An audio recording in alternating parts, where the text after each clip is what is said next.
Ito yung breakfast ko, oh. Special OTAP. With Vitamilk. So, akala ko sa yan. Good morning! Happy Wednesday, guys! And thank God, it's Wednesday! Ayan. Punta na kami ngayon sa SM. Madali ang ano to. Kahapon pala nagkamali ako. Inayos ko yung... Parang ano yung kilay ko dito. Inayos ko yung kilay ko. Naman parang may ano, hindi ko nalagyan masyado. Madali kasi ako. Kahapon, inayos yung kilay ko. Kagabi pala. Tapos, accidentally, na-cut ko siya dito. So, pag wala ako makeup, diba, ang nipis na. Sa part na to, parang meron siyang uka. Pero hindi lang siya halata kasi meron nga siyang nilagyan ko, finil-in ko siya. So, hindi siya halata. Pero, grabe. Para talaga, sabi niya, ano nangyari sa kilay mo? Dito parang may gano'n. Nakakainis yung ganong feeling. Okay na sana eh. Pero ako mas gusto ko, yung kilay ko medyo manipis kasi madaling shapean. Kung ano gusto mong shape, okay lang siya. Kaya, kinakat ko siya. Kaya okay lang. Eh, hi pala. Hey, what's up? Hi guys. Papagpit muna ako ng buhok dahil medyo mahaba na. Ayan. Yes. So, gotta get a new haircut. So, mainit na rin eh. Ang bilis mahaba ng buhok niya kasi nga sobrang active siya. Bilis mapawisan, tapos ligo ng ligo sa gabi bago talaga yung matulog, naliligo yan. Kaya papagpudpud na ako today. Ayun nako, laging sinasabi yan, naiinis ako. Para matagal humaba. Hindi na, okay na mabilis humaba, paggupit ng paggupit kasi mapapudpud ka lalong, di ba? Okay lang sana yung face, sobrang ganun eh. Bakit? Ipapagulan ako. Okay, basta huwag papudpud babantayan kita. Hindi mo ako binabantayan. Bantayan kita ngayon. Nakita ko hindi mo ako binabantayan. Sige, doon ako sa tabi mo ngayon. Ayun, kakain muna kami. Gusto ko ng, alam niya na eh. Kasi nagpapaantay siya ngayon sa gym. So ngayon, gusto niya kumain ako. Tsaka habit na rin yan. Schedule na talaga natin yan. Na kapag, let's say, pag-upit, pepper lunch ang lunch natin. We, hindi. Sinasadya mo talaga yun eh. Kasi gusto niya na pag inaantay ko siya, busog na busog ako. Kasi pag hindi, yung itsura ko daw nakakainis. Parang minamadali ko siya. Yun yung ayaw niya. Katulad isang araw, oh, last week yun. Diba, pagkatas mag-breakfast, diretso kami sa, Ilorde. Eh, yung mukha ko, sabi ko, pangat, tagal pa, banta na. Kada magpapa-video siya, nag-irita ako kasi gutom ako. Pero kahapon, sobrang behave daw ako kasi hindi ko siya kinulit. As in, wala, hinantay ko lang siya. Ayun, kaya sabi niya, pinabaon niya ako ng OTAP. Kailangan may food ako dito. Kasi ganun ba kayo pag gutom, nag-iiba yung anyo? I mean, beast mode talaga. Maldita mode talaga. 100% maldita mode. Irritable pa. Ganun ako. Kaya, wag na lang talaga ako magugutom kasi talagang may pagka-maldita talaga. Kaloka. Sige guys, biyahe muna kami. Hi pala kay Michelle Bakir. Bakir ba tama yun? Tama ba friends ko? Hi Michelle Bakir. Kaka-comment, PM niya lang sa aking Facebook. Thank you so much. Gusto ko sana yung manis. Naka-headset kasi si Kuy.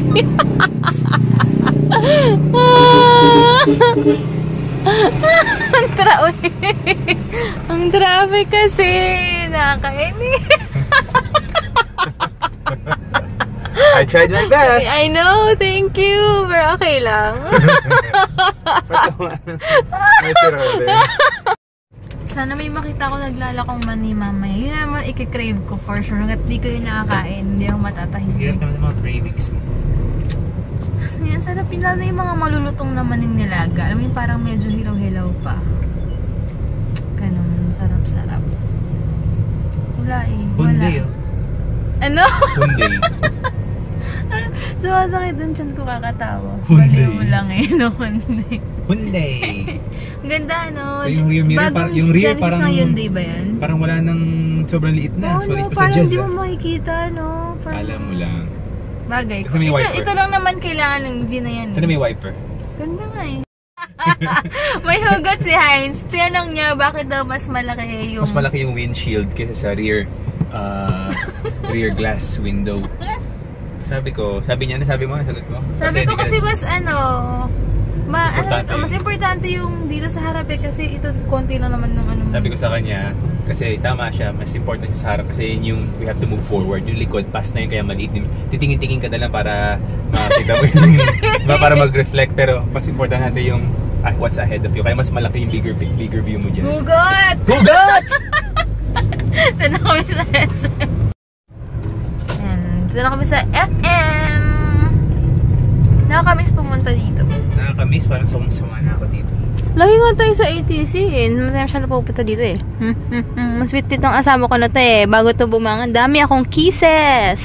Hershey's Kisses. Kisses. Ba't naman yung side mirror? Maliit din. Ay nako. Bakit? Wala lang. Siyempre tingin-tingin.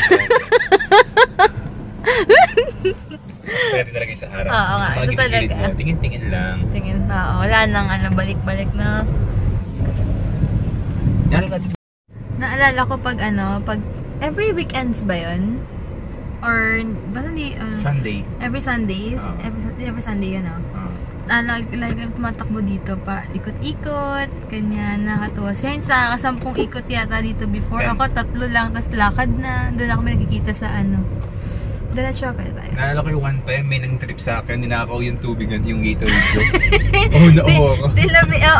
Siya lang ikaw lang mag-isa lang, di ba? Siya lang mag-isa, tapos sinakaw daw yung, may pera ka bandala nun? Wala, nakainom akong tubig dyan sa may karinderya, di ba? Talaga? Buti pwede. Suyo ako. Ate, wala yung tubig. Nawala yung drink ko, puno pa yun. Bago pa ata, yun. Bago pa, yung Gatorade na maliit na tinabi niya lang somewhere sa may parang gilid-gilid. Nakakatawa. Ay, no. Loko eh. Bilip na ako sa'yo. Quank. Go for the gold. Maraming parking space. Doon tayo mas banda sa mayan yung parang uulan, no? Sige. Ito na kami ngayon sa SM. Siguro kung the-fried rice. Dati dyan nagpapagupit si Heinz eh. Ngayon, dito na sa David's. Minafia ako eh. Parang ginawa yung parang sobrang barber, no? Ngayon, magpapareserve muna kami sa David's bago kami kumain. So, ayan. Ito kami sa pepper lunch. Beef pepper rice. Regular size na. So, ayan na si Heinz. Nag-start na? Hindi pa. Nag-start na? Hindi pa daw. Ayan. Lagi na lang kada opening ko sa clip ko, ayan. Bibili mo lang ako ng fire floss. Ay, gusto mo magutom ako. Dede. May buhok niya. What? Fresh na naman. Fresh like dog. Yes, correct. So, ayan. Punta muna kami ng bread talk. Tapos, punta na kami ng parking. Ha? Feel confident.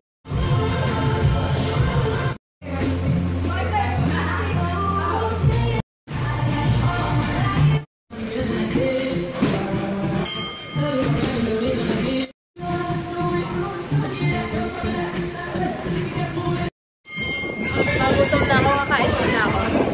Hey guys, dito yung isa sa owner ng Lord Alaba. May promo daw sila next week. Yeah, next week. Anong name next week? Anong name?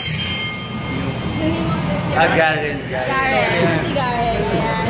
Ay, sila po yun. Hindi mo mas nakikita dito. But anyway, wait niya daw kasi may next week na meron daw silang promo. Hindi, kay Heinz lang yan. Bukas pa yung akin eh. Ano ba yung pork? Wow! Ito pa, meron pa oh. Ultra cool towel. Wow! Sana... Unboxing niya. Ultra cool towel. Wow! Ang ganda! Hi, Ate Jones. Ganda na hair mo yan. Ganda. Tingnan. Ha? Bakit? Hindi! Hindi ka dyan. Ikaw ba nag-ayos ng buhok ko? Mas mukha ka lang haggard kahapon. Pangalan mo to talaga eh. Oo nga daw eh, sabi. Sukat mo nga, ba't ka ngayon dito? Kasi, Lalakad na kami papuntang 8. hey, look at that Lamborghini behind us. Sabi ko pag Lamborghini gan talaga, may exclusive Pwede parking. talaga No? pag ganyan ang kotse. Anyway, thank you so much, Ilorde, sa pag-picture ng picture namin. Kaya nakakatawa. Kahit di ako nag-workout, picturean kami. Nahingal ako, wait I had lang. a great workout. I'm Ang down payat to na 156 pounds. Slowly getting there. Buti pa siya. No, So, ibig sabihin, ganun kalaki talaga magbawas pa nagbaboxing ka. Pero, syempre, hindi mo agad makuha in a week yun. I mean, 1 to 2 months bago ka mag-lose at least 5 pounds pala, ako no? sa Elorde, 165 last month. pounds. Oo, 165 pounds. 165. After 13 sessions, 14 sessions, Wow. I'm down to 156. Oo, ganun kabilis na. Wala pang diet yan, guys. Sakita yung kinakain namin. Di pa ganun ka-healthy. Diet yun. Di pa ganun ka-healthy yung kinakain namin. Di pala kami natuloy dati sa sa yung diet kasi wala pa kaming microwave. Paano ko rin pala init? Alam nga naman kada punta ko sa gym. So bibigyan daw ako ng microwave nila, best nila mommy. Kasi marami silang extra doon. So yun, pag nakuha ko na yun, pwede na talaga kami mag. So much. Mamaya pipicture ko yung bigay ni Sir. Oo. Tsaka mag-a-avail nun. Para kasi, alam mo yun, katulad nito, wala kaming choice. Mapipilitan kami kumain ng fast food. Unlike pag meron na kaming mga diet meals, di ba? I think I deserve a fast food right now. Oo, kine-crave mo lang yung Real stuff nacho. Oo, kine-crave na lang. Sige, muna kami. Lalakad muna kami.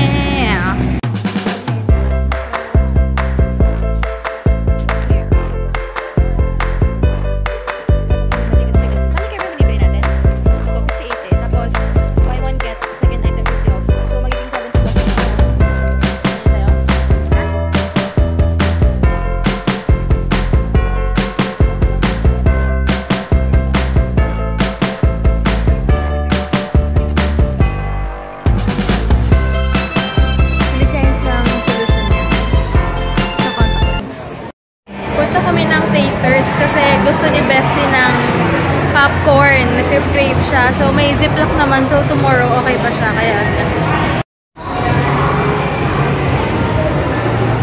hindi pala talaga siya Taters. Taters pala. Letter T. Mukha lang F. Why gel? Bibili na rin yan. Gel. Taters nga, hindi Faters. Mukhang F, no? Ayan. Pwede pala itong mga ganito sa party pack nila. Ang daming pinagsasabi ni Bess. Hindi ko alam kung paano to. Basta. Ayan. Bumili kami sa tindahan ng Yakult. Tawa ng tindera. Kasi sabi ni Heinz, ate, pabili ng Yakult. Tapos, sabi namin, wala ba kayo ng light? Ano pong light? Na Yakult. Light Yakult. Natitripan ko siya. Everyday pagbibili ako ng Yakult yan. Kaya pala. Kapag kakita niya pa lang sa'yo, natatawa na siya. Kasi Yakult pala sinasabi. Yakult. Ako ka talaga. Ano yun? Pakitingin dito. Ang sakit. Why? Why? Pasok sa'yo. Grabe ko. Ikaw? Uppercut kita eh. Wala na ako bilib sa power. Mamaya, sapakin kita bigla. Niloloko kasi yan. Kasi lagi kami talagang sabay maligo. Pag off niya, talagang kahit mag-shower, yan talaga. Di kami sanay na mag-isa lang kami pag nandito kami. Tapos ginagawa ko, yung mga biglaang suntok, biglaang yung di niya alam. Mga unexpected punch. I call it an unexpected punch. I didn't see it coming. Later, sige. Wait lang Bahay na kami. Pagod na ako. Hindi nga lang ako kakatawa kanina. Bukas maaga ako kila Bestie. Basta magigising ako ng 9. Doon daw ako magla-lunch. Tapos, yun. Ano magagawin ko? Wala, yun lang. Mag-film kami. Hindi na ako, pagkaligo ko, diretso na ako doon. Dahil re-review kami ng ano ba tawag doon? Basta parang foundation siya, na number 1 sa Korea daw yung binila niya rin kasi ako. Bestseller daw sa Korea yun. So, check natin kung ma-hide ang aking mga imperfections. Ngayon, tinitigyawat ako. Hindi ko alam kung bakit or baka stress or kung ano man. Hindi ko alam kung dito na naman ako tinitigyawat. And sa bandang part dito, hindi ko alam. So, kailangan ko siguro ng more water pa. And kasi lately, hindi ako masyadong nakainom kasi nga lagi ako nasa labas. Pero ngayon, ipapractice ko na ulit. And siguro wala rin kasi akong workout. Magto 2 weeks na. Kaya siguro parang gating feeling. Tapos di lumalabas yung mga toxins masyado. Yun. And sige guys, ako na mag-end ng vlog kasi magtatapon ng basura si Heinz. So bukas na lang. Thank you so much for watching and God bless guys.